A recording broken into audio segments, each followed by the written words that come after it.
So we're talking about responder safety on the roadways. Joining us right now, Lieutenant Brady Robinette. Brady Robinette's a lieutenant with the Lubbock, Texas Fire Rescue System and a member of the Lubbock Fire Rescue Traffic Safety Committee. He's been a fire service member for 13 years, 10 of those with Lubbock. Brady, I want to thank you for joining us today. We're talking about a topic that, ultimately about keeping our responders safe. And you have a story from January 11th, 2020. I'd like you to share that with us. Yeah, so on January 11th of 2020, I was off duty that day. We'd had some weather the day prior. It was the morning, and I got a call from one of my good friends, and he let me know that Lieutenant Eric Hill had died on the roadway on a roadway accident, and that it also injured firefighter paramedic Matt Dawson. And at that time, we didn't know it, but it also had killed a police officer, Officer Rayna from the Lubbock Police Department. Yeah. Yeah, so, I mean, clearly that incident had a profound effect on you, on the Lubbock Fire Department, and on the fire service. I mean, right away, like that, we know about it through social media. How have you channeled that impact to help make conditions better for our responders?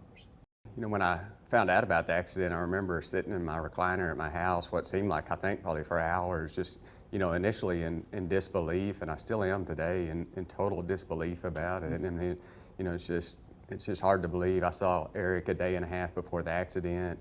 I was stationed with him for 3 years early in my career when I came out, but, after, I guess, the initial shock of that, I knew I wanted to do something. I wanted to hopefully affect change, and and that's what I've done. And I originally reached out to the Emergency Responder Safety Institute. I got to speak with Jack Sullivan, and he advised me what he thought I should do, and that was write an article for Fire Engineering magazine about head protection. And he could tell I was passionate about that, and that's what I did. And then, hopefully, it gets published, and, of course it did, but then hopefully you get an invite to FDIC, which has happened also, so super excited about that. But I'm really just trying to channel my efforts to make change in the fire service, to better protect our head. I do a lot of talks about helmets, and I usually title them, "What is your head worth?" After that event, and you became involved, you became engaged, you became a part of, hopefully, the solution. You wrote the article, you are going to do some of the show circuit, hopefully, and be out there telling the story. I mean, this is pretty fresh. This is only a little over a year old that the incident happened. But this isn't a fresh issue, right? I mean, this is an issue that has been going on quite a while. And in fact, just last year, the Emergency Responder Safety Institute conducted a survey, and they surveyed over 900 members of the fire service, which, knowing that we have millions of people out there in service, that's a pretty low participation, but that's the history of what we do. But they got 900 people to respond. 90% of the people agreed that the life safety hazards on the roadway were similar to life safety hazards in a structural fire. Now, I just about guarantee you that 100% of them will wear their helmet going into a structure fire. But only 46% said that helmets were always worn on the roadway. Now, we're going to talk in a little bit about the right type of helmet or not, but can you talk to us about the real root issues there, which I take back to culture. Can you talk to us about the culture that we need to change? And other than mandates, I can mandate it all day long as a chief. You as a lieutenant with your crew, you can tell your guys, your men and women all day long, wear the damn helmet. But at the end of the day, there's a culture we need to change. And I know Responder Safety has been working to change that through things like this survey, then through trying to engage people into these discussions. How do we change that culture? Yeah, that's a huge challenge, and I don't know that I have all the answers to that, but it's something that we as the fire service are going to have to continually work with to get to there.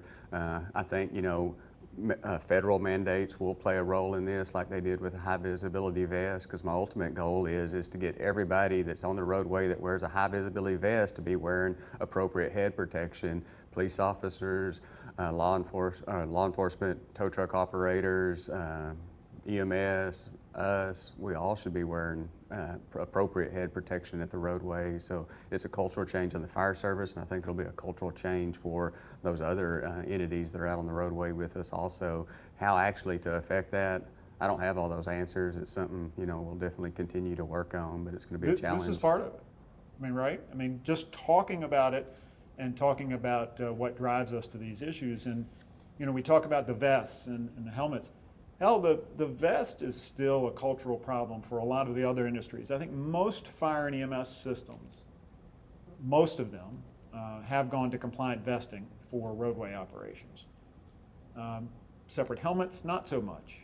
So as we talk about the helmets, so NFPA 1971 on structural, and then 1951 on tech rescue, right, or some helmet standard issues. But let's read the title of NFPA 1971. So when we talk about helmet protection and potentially roadway safety, so the title is the standard on protective ensembles for structural firefighting and proximity firefighting. So therein lies the problem, right? Or part of the problem, in that standard is for structural firefighting.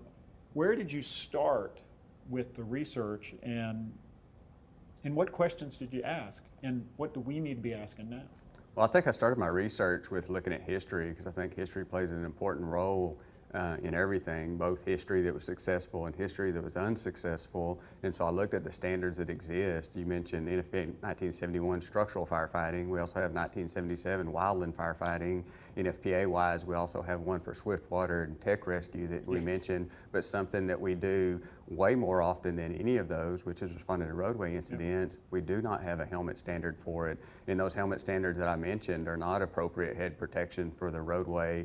A more appropriate standard would be more in lines with like the motorcycle helmet standard, something that's going to provide significant impact protection and also impact protection from the lateral or the side, where we're more likely to get hit when our head slaps up against the vehicle or the ground once we get thrown a certain number of distance. And so to answer your question, I looked at, tried to research how those helmet standards came to be, and something that I'm actively trying to further research is how the high visibility vest standard came to be and how it got such widespread adoption in a relatively short period of time, in my mind, where people before weren't wearing them, but for the most part they are now, that most are, and it's mandated at several different levels. I mentioned mandates several times. I think federal mandates will play an important role in this, because no department can afford this.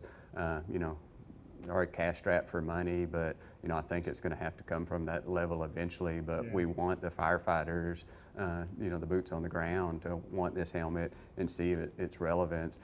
You mentioned the ERSI study. It also asked questions in there about what they thought about the ability for the current structural helmet to provide appropriate protection, and there's a lot of discrepancy in there. And so I think that's one reason why I hope that people will adopt a roadway helmet, is if one gets successfully developed, they'll see, yeah, that looks like a helmet that's going to protect my head, protect the most important organ in my body when I'm on the roadway.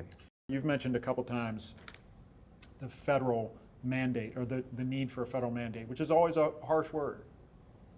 But at the end of the day, we've got firefighters, police officers, tow workers, construction workers dying every day on the roadway. And very similar to seatbelts, very similar to speed limits. There are things we needed to do to reduce deaths on the roadway. Why aren't we doing those things at that federal level to reduce responder deaths on the roadway? I think one of the issues that I've advocated for quite a while is our federal parent. If you look at the different groups that are out there, fire is under FEMA, EMS is under transportation, forestry is under interior, and then 911 is under a labyrinth of people and different things. And then, of course, Department of Justice for and Homeland Security for law enforcement. Having those different parents and trying to come up with one federal mandate, it's going to be rough. So we've got to work together. We've got to continue doing these things and continue asking those hard questions. And you've asked a lot of hard questions in your research. I read some of what you've written, and I know you had a conversation with Nicholas Calvano, Mr. Calvano was somebody who was one of those early engineers, and we're going to be talking with him. Can you tell us about your conversation with Mr. Calvano and what you learned from that conversation? Yeah, so I originally found out about him through my research, just searching on the internet. I found out about him as I started reading more. I got more and more intrigued. And so then I went on the hunt to find this guy, and it took many, many months, at least 3 months before I had a contact for him. And then I finally got to talk to him for the first time, and man, what a spectacular guy to talk to. I really enjoyed my conversations with him, but his work back in the 70s is, just so different from now, and to hear some of those stories, it was just really interesting stories. But, earlier I was talking about, mimicking history when it was successful. I think Mr. Calvano's story is a very successful history lesson. When he started his work, there were no standards. After his work, we had a standard through NFPA that, then got adopted by fire departments, similar path what I'm wanting to take here. So he was one of those early researchers who came up with that standard that we use today, right? That's right. Yeah, when he got tasked with the project, there were no standards for structural helmets in the United States. Which is amazing. And he spent several years in the lab doing his due diligence, reaching out to firefighters to see what their needs were, and doing the research work that researchers do, and then produced a model set of standards. Those model set of standards either got adopted either in whole or in part to our first NFPA structural helmet standard. Wow. Yeah. So from his work into NFPA in 1971 now, what can we learn from that development as you look towards a potential roadway helmet standard as opposed to structural firefighting or wildland firefighting or tech rescue?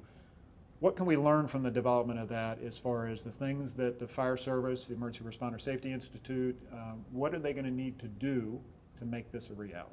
I think that's a good question, and I think it was done right back then, and it's what I hope to help affect as far as my path, but it's getting an unbiased entity involved, so they have no bias. They're not going to, make a helmet similar to a helmet currently on the market. They're completely unbiased, and they sit down and say, responders are going to be boots on the ground and likely to get hit either by a vehicle, roadway debris, whatever the case might be. They might be performing extrication activities inside a vehicle, get hit by an airbag. They look at all the requirements and then develop a helmet standard that meets those requirements for the people that are on the ground. And so to me, that's the successful path for a roadway helmet, getting to an eventual standard. And you've already started the process, really. You and along with others, you've started the process of research. You've done some testing, right?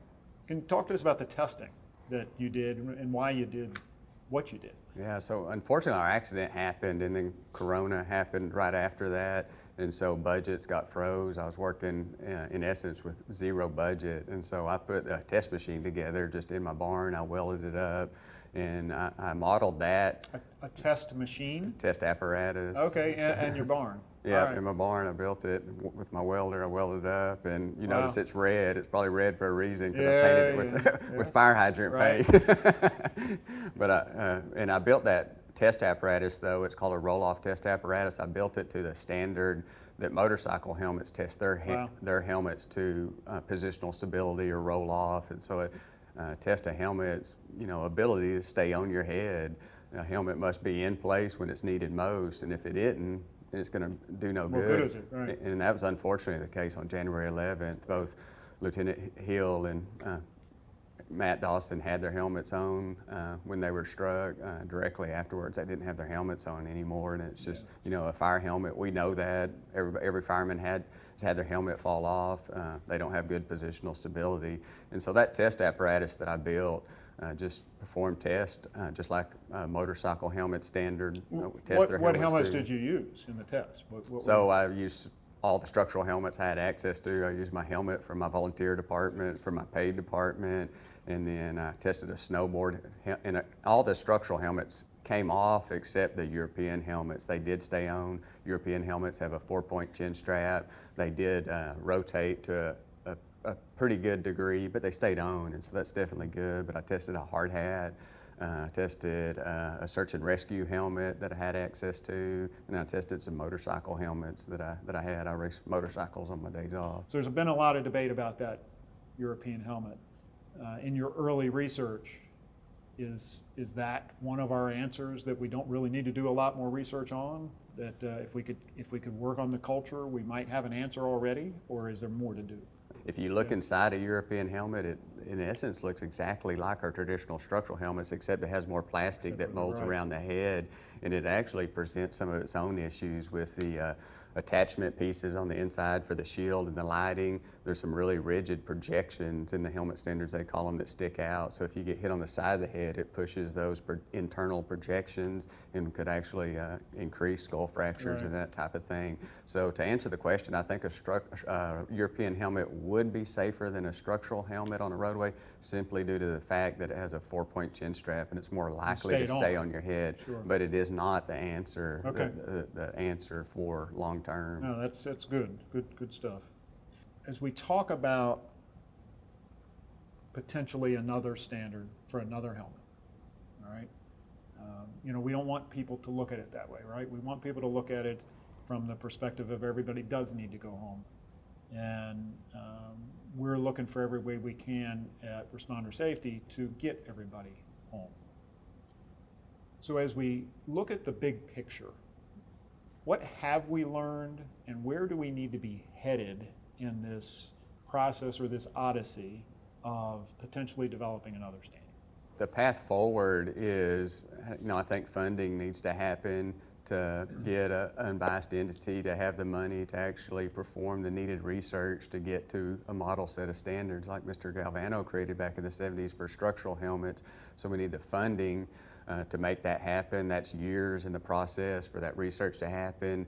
Assuming it does get adopted, for helmet manufacturers and to spawn up their manufacturing plants and get those helmets created. But what we need right now, what we need today is fire departments and firefighters across the nation selecting the most appropriate helmet from the list of helmets that are made today and putting those on their heads to protect them. That can be done relatively inexpensive, less than $200 for sure, and you can have a really nice helmet that's going to provide a significant amount of protection and it's going to stay on your head. So we need fire departments across the nation adopting those type helmets now and protecting their crews today, tomorrow, next week, and next month. You're addressing a big issue. So as you're talking to chiefs, as you're talking to these constituent organizations that we all have to work with, what's your message to them? And what do they need to be doing now to start providing better safety for their responders? Roadway incidents are high risk, high frequency incidents. We run on them all the time. We run on them way more as a nation than we do structure fires. And so as far as a fire chief looking at it, the higher risk situation is going to be these roadway calls, and we need to protect our crews as much as we possibly can. And what we need most, in my opinion, right now, still doesn't take away from the advanced blocking practices that we teach at Emergency Responder Safety Institute and other organizations. But we need to look at protecting the head, protecting that most important organ of the body, to reduce fatalities and reduce the number of debilitating injuries. And just sit down, look at the helmets on the market, read the literature that's out there. The literature that I wrote has some set of guidelines that I thought would be good to look at, like visibility, service life, the ability to clean it from contaminants, and so look at the helmets on the market and select the helmet that department thinks is most appropriate to protect their guys' heads, guys and gals. This is why we can't let our guard down. Even when we block appropriately, people have found ways to get around there. And that's why the helmet is even more important, because some people think, well, we've blocked, we've put out the cones, we've put a big fire truck in the way, we've put whatever it is to keep people out, but somehow they always find a way. Yeah. So the helmet isn't, the fire truck's not a replacement for the helmet. That's the cones aren't a replacement for the helmet. It's all part of the ensemble. It's the blocking, it's the advanced notification, and it's the helmet and whatever gear they're supposed to be wearing, right? Yeah. That's definitely true. You know, if you compare that to a structural fire incident, we don't plan on needing a helmet in actuality because we don't plan on having a building collapse on us. We wouldn't go in if we knew that was going to happen, but we know the unforeseeable does happen sometime. So at the risk of the pot calling the kettle black, right? What has Lubbock done as a department to make change and to make a difference after this incident? But more importantly, what have they done from the helmet perspective to protect their responders? Yeah, so after all my research, I found a few candidates of helmets that I thought would be appropriate. You know, a full-face motorcycle helmet, a NASCAR helmet or something like that would provide maximum protection, no doubt. Be a good helmet, but we probably wouldn't be able to perform our job as well. And so that's the helmet I originally wanted, but I had to really scale back my expectations. But so I eventually got to another type of helmet. It's a search and rescue helmet that we use in the fire service. And I selected that helmet as the helmet that I personally thought would be best. And I presented that to my chiefs at Lubbock Fire Rescue, and they said, you know what, you're right. They said, we need to buy these helmets and we need to buy them now. And that's what they've done. They bought a helmet for every Lubbock firefighter, and we've got those handed out now, and they're being used on the roadway. So what actual helmet is that? Can you tell us what that actually is? Yeah, it's from a company called Team Windy. It's their SAR backcountry helmet is what it is, and you know, they have a website. You can look at them. I'm not pushing any particular helmet by any means. Understood. I'm not getting paid by anybody. But people want to know what Lubbock did, and no I think doubt. letting them know what that. This is a story we don't tell a lot of times. You know, we have bad things happen. We see safety reports come out. We hear about anecdotally they did this, they did that, but to have the opportunity to hear that, you know what, we tested and we implemented this, and here's what we went with. You don't hear that very often. So I think it's important for people to hear, and granted, you're not getting, neither of us are getting paid by that company, endorsed by that company or whatever, but it's still important for people to know that. What is your message to the boots on the ground? The boots on the ground, I would say if your department won't buy a helmet for you, buy one yourself. I mean, you know, like I say, what I title this speech a lot of times is, what is your head worth? Well, it's worth a lot. And so if your department won't buy one out of your personal funds and get your head protected. But, you know, hopefully what you can do is talk your department into making the decision to purchase them for all the firefighters in the department. But, you know, also I say be accepting of coming change, hopefully, in the area of roadway helmets, and don't resist it just because, you know, I don't like change, you know, and I hope, I think most people, well, you know, will accept it, because we're not looking at getting rid of the structural helmet. The structural helmet's still going to exist for structural firefighting. It's going to still be the helmet that I wear at parades, you know, but, you know, for the roadway, we need a different helmet and need a helmet to protect our head. Yeah, and I think that's really that purist in us of that Ben Franklin look, and unfortunately, it's not Ben Franklin's fire department anymore. And I think if people can understand that, we've had experience after experience document that it's not Ben Franklin's fire department anymore, but we keep trying to act like it is. So I appreciate you stepping out of the box there, if you will, and I appreciate you joining us today to talk about a subject that has been around for a long time. This isn't a new topic, but it's one that we've resisted as a fire service. So again, I appreciate you being with us today, and to our listeners, I appreciate y'all watching. I appreciate you taking this subject seriously. I want you to have a great day. Keep safe, stay smart, and take care.